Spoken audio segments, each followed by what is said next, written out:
Hi, welcome back. It's a very common approach for us to divide the English language into 4 individual sectors, which are listening, reading, speaking, and writing.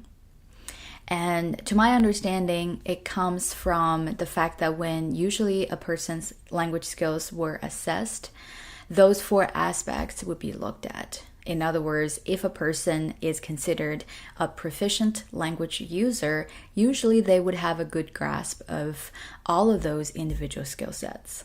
Now, does that mean that it is beneficial for us English learners to also view the English language that way?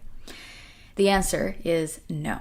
And the first reason is that when we divide the language into 4 individual sectors, which are listening, reading, speaking, and writing, we often lose sight of the purpose and the nature of language acquisition, which is to eventually use the language as a tool to obtain, understand, and exchange information. And the second reason is when we divide the language into these 4 parts, we often become too obsessed with 1 or 2 sectors while overlooking the others. For example, a lot of us might have a focus on improving our spoken English while kind of ignoring the other aspects like reading and listening and writing. Third, we might also develop incorrect or unrealistic expectations for ourselves when it comes to improving these individual skills because we are more likely to equate the actual language skills to those acquired in the preparation for a language test, like IELTS or TOEFL.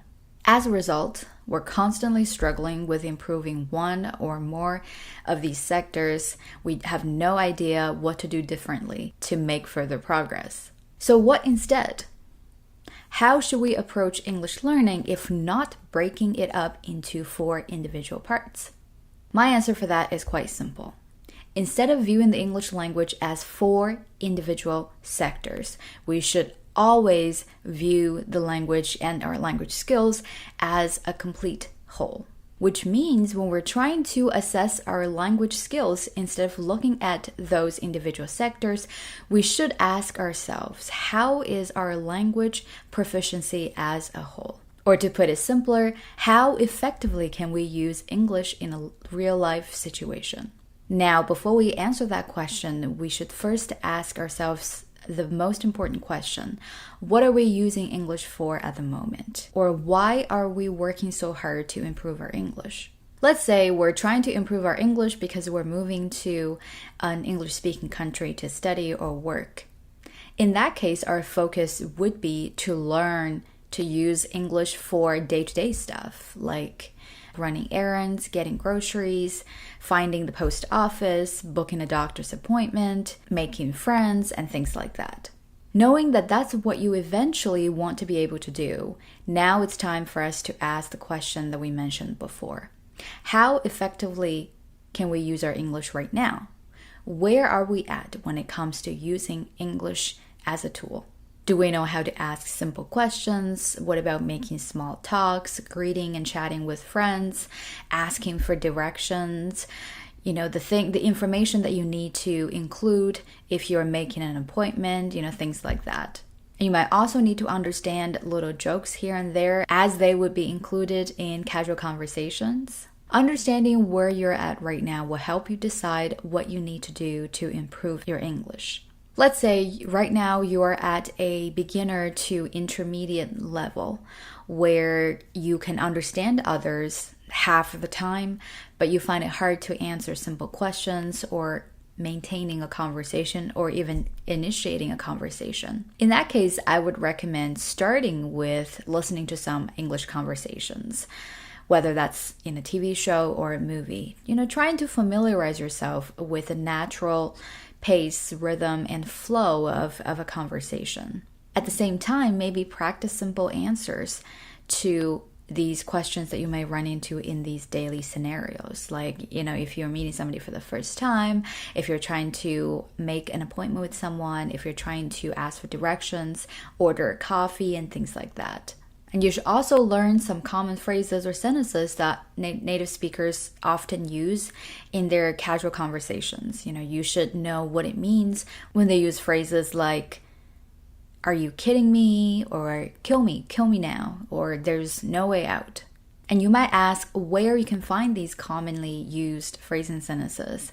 Well, there is really no master sheet that covers every single phrase, but the best way for you to learn those phrases or sentences is to expose yourself to all these different TV shows, movies, or even celebrity interviews where any topics that you might be interested in will be covered. You will see how that topic is discussed, how the conversation is maintained, and what kind of questions or answers are often given about that topic. And that's how you learn and improve.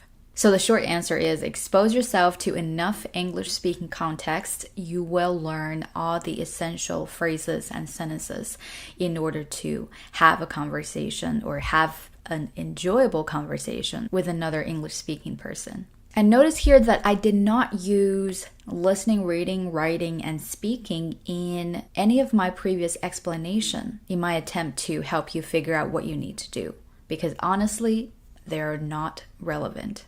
Your English is only considered proficient when you can use it effectively for your purpose. In other words, it's not about how your listening, reading, writing, and speaking skills are, but how you can use the language to communicate, period. That's why I always feel slightly offended when people assume that their English is great simply because they achieved a certain score band in their English language tests. In my experience with helping students prep for those language tests, I can reassure you that that's not true. Not everyone with a high IELTS or TOEFL score can speak English well. Because let's be honest, for most of us, when we are prepping for a test, we're prepping for a test, as opposed to truly improving our use of language in a practical sense. But that was a bit off the topic.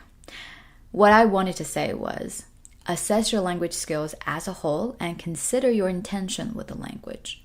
That's how you figure out the most suitable exercise or practice that you can do to further improve your language.